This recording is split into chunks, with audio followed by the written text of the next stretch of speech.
Hello, hello, hello, and welcome back to another video. It is monthly wrap up time, so do you know what that calls for, guys? Because I'm going to be here and I am going to be talking a lot. Please go and get a beverage. I've got mine here. Let's crack one open together. Oh, that was a crisp crack. Let me just put that up here.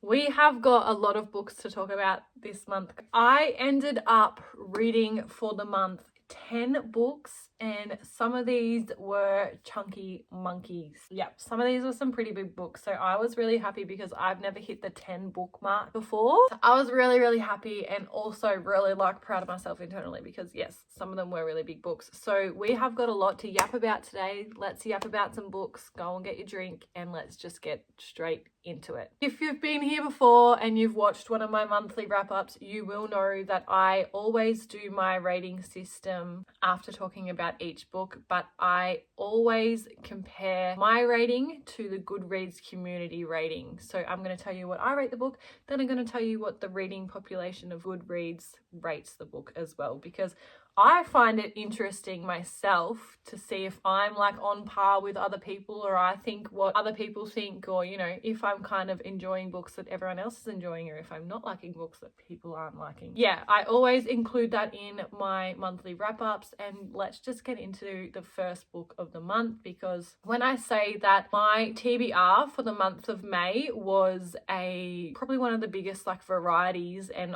out of comfort zone TBRs that I have had to date. Lots of mixed emotions. These are the 10 books that I will be talking about today. I'll just give you a little insight. I'm going to give you a little teeny insight. I only had one 5-star read for the month of May. Comment below right now your guess.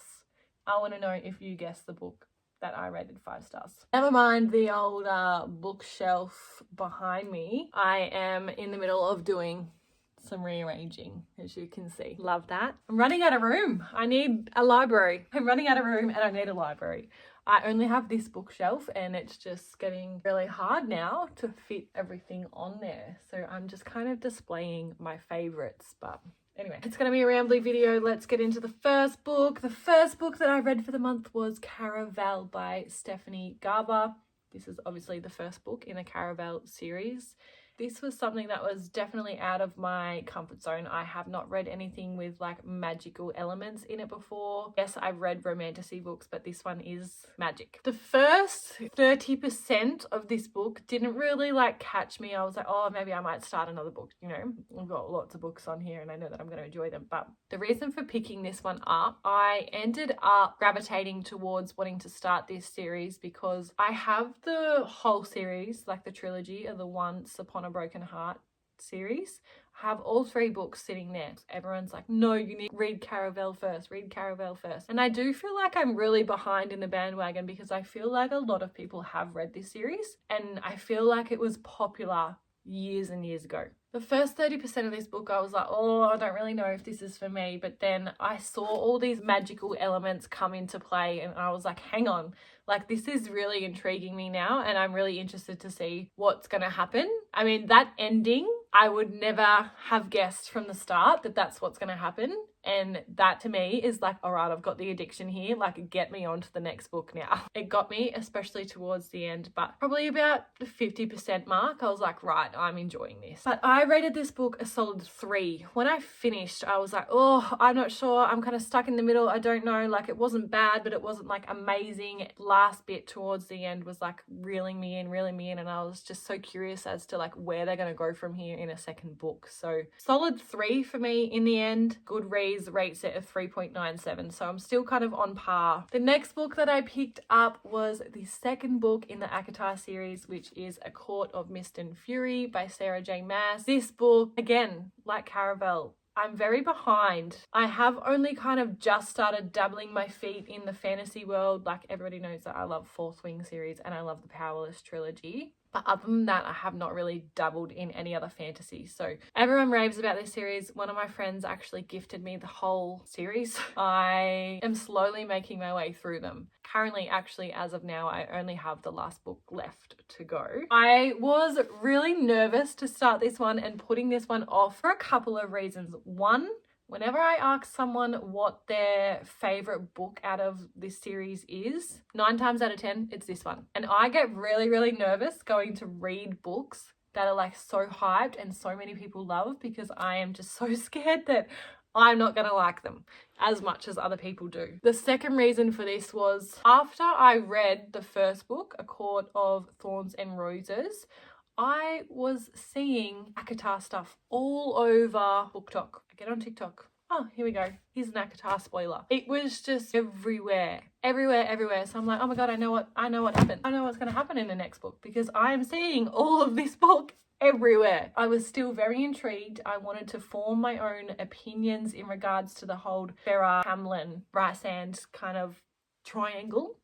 I was kind of like, oh, I really want to form my own opinion. I have listened to 2 different audiobooks of this, and one person in the audiobook says Rysand and the other one says Rhysand, because his name is always shortened to Rhys. So in my head, I'm like, Rhysand makes sense, because why would you go and call someone whose name is Rysand Rhys? So I'm like, is it Rhysand? I don't know. I really don't know the pronunciation properly. Whenever I pick up a fantasy book, I don't know how to say half the words, but I'm here for it and I'm pretending and making them up in my head. Anyway, I did really like this book, and so far I'm currently up to the last one. I've only got the last one left, but this has definitely been my favorite so far. I rated this one a 4.25 and Goodreads rates it a 4.67. So again, definitely on par with that book as well. Moving on to the third book of the month was Taming 7 by Chloe Walsh. This is book 5 of the Boys of Tommen series, the story about Claire and Gibbsy. I was really, really excited to read this one. I had read a lot of reviews on this book before I picked it up, and people have kind of said, you know, it's their least favorite of the series. I disagree. I really liked it. Gibbsy from the first book has been one of my favorite characters. Yes, I obviously love Johnny. And I say this every time I get a book series. I am constantly drawn to the male characters. I don't know why. I just find some female main characters really, really hard to connect to. I have just loved in all the previous books that we get to see this side of Gibbsy, and he is just like this happy-go-lucky, making fun of everything and trying to always make everyone laugh and be the class clown and party boy. You get it? I just knew in the back of my mind that there was something else to his story. Again, I'm not the biggest fan of Claire. I do think these two are perfect for each other, Claire and Gibbsy. There's just things that I don't like about Claire, the female main character. I just knew that there was all these things that were just making me drawn to Gibbsy, and I was just so excited to learn more about his story, and I just always knew that there was something that had happened, and not just one thing, a couple of things. For example, his dad, and example, his stepbrother. That's all I'm going to say. I just knew that there was something really bad that had happened, and it was so sad to hear his story and just to be able to resonate with him a lot more as well on a deeper level. I have actually just got the next book in the mail. I pre-ordered the newest book, Releasing 10, which is Lizzie and Huey's story, and I am really nervous to read that one. I have been intrigued about Lizzie because, again, like Gibbsy, I'm like, you see so much of this stuff coming up about Lizzie, and it's like you're kind of made to not like her, but I just feel like there's just so much under the surface of what's happening to her. I've been on Book Talk lately, and I am just seeing so many posts about people reading the last couple of chapters of that book and just bawling, and I'm not ready for that. I'm really not ready for that, but I just know, and there has been a lot of backlash on it. Like, the book itself has probably been out for probably 2 weeks now. But yeah, there's just something about her as well. I'm just like, and especially the way that this ended with the group having a bit of a divide. Interested to see who's kind of going to go where and what's going to unravel. This book, 3.75 in the end, and Goodreads rates it a 4.31. Probably talk about that series all day. But anyway, I told us it was going to be a rant. Everyone take a sip. So I started off the month with some pretty big books and lots to take in. So I just wanted to break my reading up a little bit with a short novella, and I went to Bouquets and Buckles by Elliot Rose. This is a part of the Crimson Ridge. I think this is like a 3 or 4 book series at the moment. This is just a short, sweet Christmas novella. And I don't know how I've ended up with my hands on this. I was gifted it and I don't know where it kind of come from. I honestly cannot remember, but this is spicy. I just wanted more, and it just made me so excited because I don't have any books from this series, and I'm like, no, I need to go and start this now. Like, I am just the dynamic of best friend's dad. Skylar is the main character and she falls for her best friend's dad. Her and her best friend have been friends since they were really, really little. Lucas Rhodes is his name, and he has always kind of had a thing for her since, you know, she's been of age and whatnot. But I found it really interesting and I was like, oh, this is like a trope that I've never read before, but I was kind of all here for it.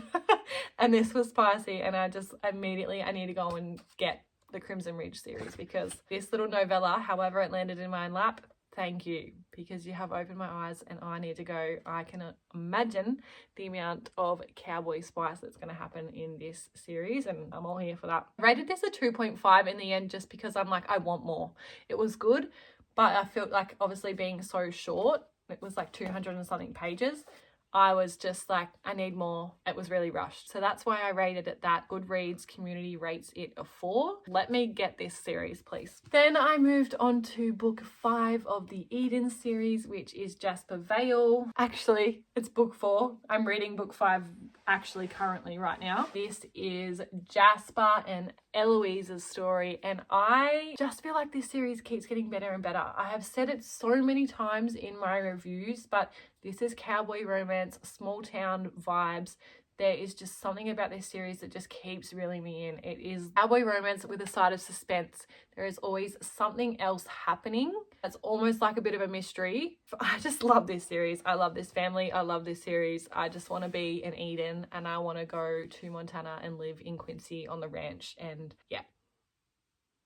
Jasper and Eloise, I love their stories. Fake romance, accidental marriage, one night in Vegas. Really love the way that Jasper saved the day and made space for Eloise. Eloise, I feel like, is a very lost soul, not like a confident type of person like her sister Talia. Jasper just gave her the confidence and gave her that space for herself to grow and find that confidence within herself. And I just really love them as a couple. This book I rated a 4.5 and Goodreads rates it a 4.11.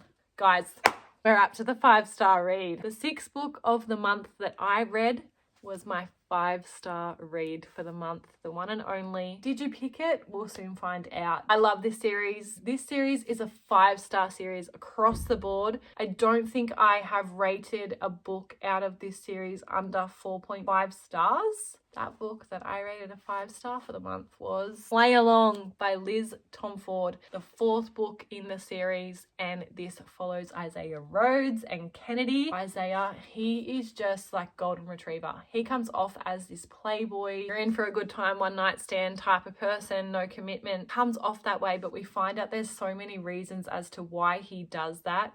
He has been hooked on Kennedy since he met her. So Isaiah is a professional baseball player. Kennedy works as a trainer for the baseball team, and Isaiah has just like always kind of had this flirty personality with her, always been trying to like get her to go out on a date with him. And again, actually, like in Jasper Vale, one night in Vegas, got married, come back, all these politics and everything between obviously dating between employees and players. They pretend that they've obviously hidden it for a while and they've gotten married, and they decide to actually stay married because Kennedy is applying for a job in San Francisco away from Chicago. Kennedy is he's got these like controlling, demanding, horrible family. I'll just admit it. Isaiah kind of gets exposed to that, but Kennedy's confidence within herself, her belief of herself, of what she should be doing in her life. You know, she'd been in this kind of arranged marriage that didn't work out because he ended up cheating. That's when Isaiah notices that she's not wearing her ring anymore and things have happened. So he's like, oh, just give her some time and then I'm going to try and shoot my shot. But this night in Vegas happens and she takes a leap of faith. They do. They wake up the next morning and it's like, what the hell? Isaiah just brings Kennedy back to her true self. Like, I just feel like everything that's gone on with, you know, the guy that she was with and stuff with her family, she's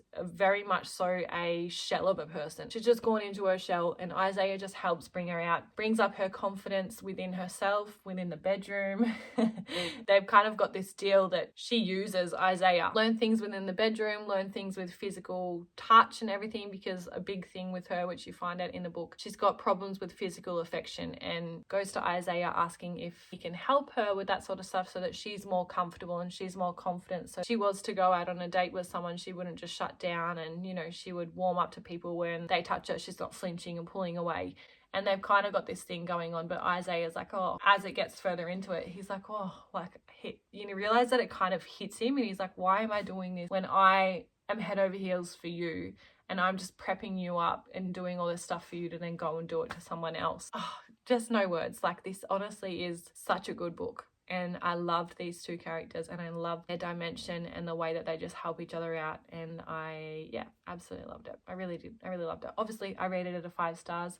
My second 5-star read for this series. Goodreads rates it a 4.48. The 5th and final book of this series, Rewind It Back, which is Rio's book, came out the same day as Releasing 10, and I got that in pre-order, which arrived yesterday, and I cannot wait to read that. I just love this series, and I'm so sad for it to end. Like, I really want to read that book, Rewind It Back, but I am also putting it off because I don't want it to end. The next book that I went on to was a really, really hyped book. And honestly, I was scared to start it because I have read a book by this author as well, heavily influenced by Book Talk. Everyone loved a novel love story. I didn't. I was like, oh, maybe I'll give her another chance. And everyone's raving and raving and raving about The 7-Year Slip. And I, again, didn't love it.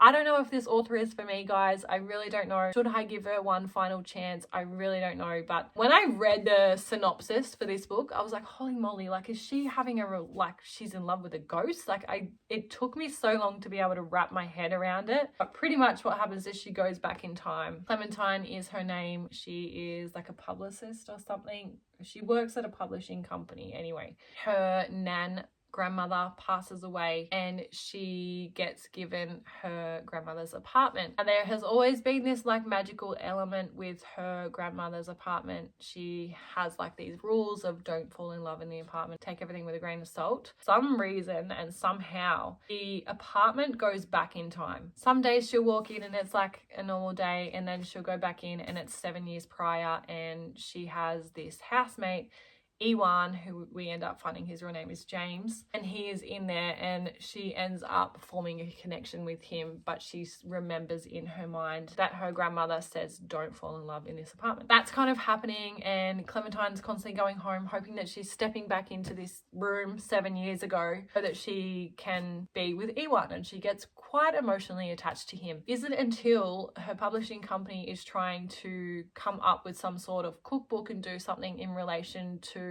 a chef. He gets brought back into Clementine's life in the real world, in the current day. She meets him and they kind of work their way through things, and he's really standoffish because he's like, oh, does she remember me, or does she know who I am? You know, she never knew my real name or anything like that. And it's just, they're just brought back into each other's world and end up obviously falling in love. I don't know, I didn't love it. I don't really like books where they jump from one time to the next, to the next, to the next. And I didn't love that whole element of back in time, back to the future, back in time, back to the future. I just didn't love. I really don't know if she is for me. I was kind of torn at the end of what to actually rate this book, and I just decided again to just go with a flat 3 in the middle. Goodreads rates this a 4.18. Drink break again, guys, because I'm yapping. Oh.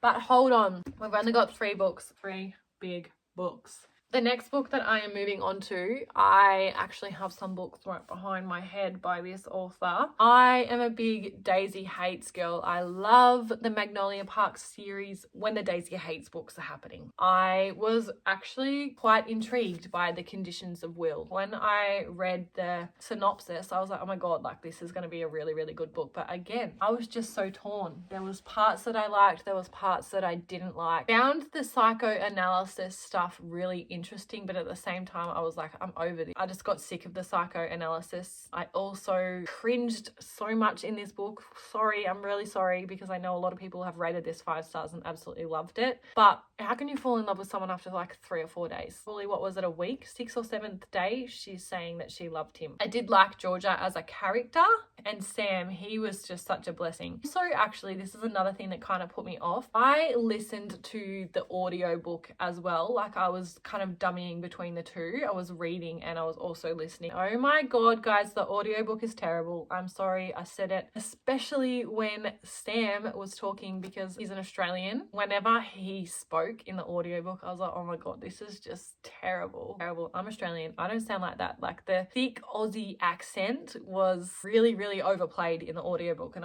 that was another thing that just deterred me and I didn't love. Sorry, I don't really have much else to report, but I was just kind of, don't know what the hype was about over this one. Oh God, don't hate me. But again, didn't feel like it deserved under 3 stars, but I also don't think it deserved over 3.5 stars, so I just rated this a 3. I went in the middle again, just a 3. Not yay and not nay. Like I said, a lot of people love this book, and Goodreads community rating 4.47. So that's pretty high, but it was not high on my list. The next book that I picked up was Phantasma by Kaylee Smith. This is very out of my comfort zone. I have never read dark romance before, and this is the first time I've dabbled in that genre. I don't love the whole ghost, apparition, devils, demons. I mean, I tried it. Last like 150 pages, I was like, right, I need to see what happens. And I did not guess that ending. Again, I was shocked at the end as to how that kind of unfolded. But I was actually really struggling with this book, and I was like, oh no, don't tell me that this is going to put me in a reading slump trying something new. I actually decided to pick up another book as an audiobook just to kind of break it up a bit, because I am a scaredy cat, guys. When it comes to stuff like this, I couldn't read this at nighttime. I could only read this in the day. But anyway, I ended up pushing through. Did actually really enjoy the last 150 pages. I rated it a 3.75. So I feel like for my first ever dark romance, I feel like that's a really good rating. I do have the second book here to go, but I'm not rushing to read it. Goodreads rated it a 4.08. That was actually my whole TBR for the month, and because I was struggling so much on that last book, I was like, you know what, I'm gonna go ahead and have a free pick and pick up another one, and I'll start listening to the audiobook and reading it at night while I'm still reading that one. And that book was Court of Wings and Ruin by Sarah J Maas. So the third book in the ACOTAR series I picked up. I'm not gonna lie, guys, this was probably my least favorite so far. I didn't love a lot of the war elements, and I feel like there's so much pushed into building up war, and then it happens and I just felt like the war is very underwhelming. Again though, I love found family. I love the found family that is formed through the Night Court. Kind of comes down to like that last 150 pages again, when there's all these like twists and turns and you're like, oh, like keeps you on your toes and keeps you intrigued. But I just feel like this is a very big book for, again, not a lot happening. It could have been condensed, in my opinion. Definitely been my least favorite of the series so far, so I'm really sorry, because I know that a lot of people say that A Court of Mist and Fury and then A Court of Wings and Ruin are like their favorites. It just wasn't there for me, and I rated it, again, I had a lot of 3-star ratings, but I rated this a 3. Like I told you, this was up there with a lot of people's favorites for the series. Goodreads community rating 4.47. But we're done. That's the wrap up for May. This one was long. You think this one was long? June's wrap up is going to be so much longer. It is only the 5th of June today, and I am already about to start my 4th book. I have a big TBR for the month. I have got 12 books on my TBR for June. June's monthly wrap up will be long. Let's see if I can do it, because like I said, this month was the first month that I have actually read 10 books. Anyway, I am rambling. I cannot stop talking. Let's just cut this off before this video goes for an hour. Okay.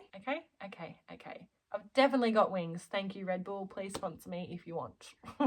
Thank you so much for watching, guys, and I will see you in another video very, very soon. Please make sure you like and subscribe to my channel. See you in the next one. Bye.